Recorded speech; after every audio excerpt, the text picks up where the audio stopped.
So we finally have some pretty good weather to fly the QT. And as you can tell, I'm not happy just to fly it. I want to record the event so I can sit at my desk in the evening and watch the videos over and over.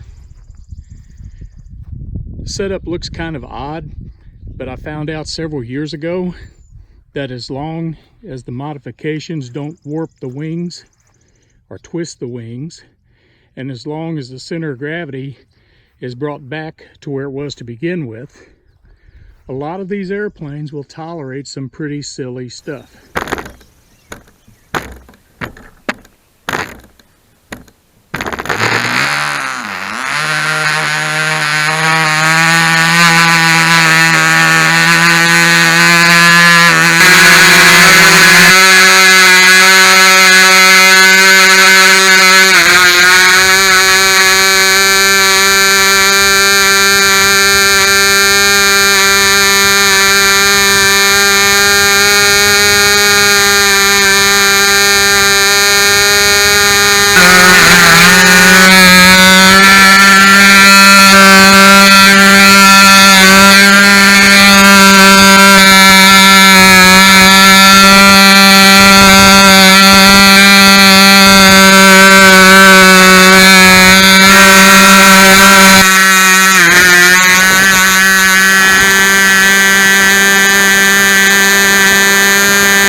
So we're back home again.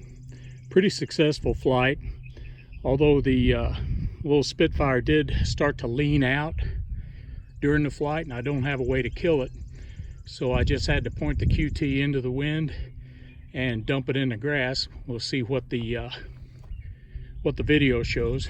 I did manage to break my little wooden propeller, which we always considered those expendable back in the day.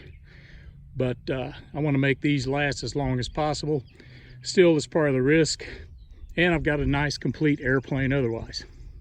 So we'll see what the video looks like.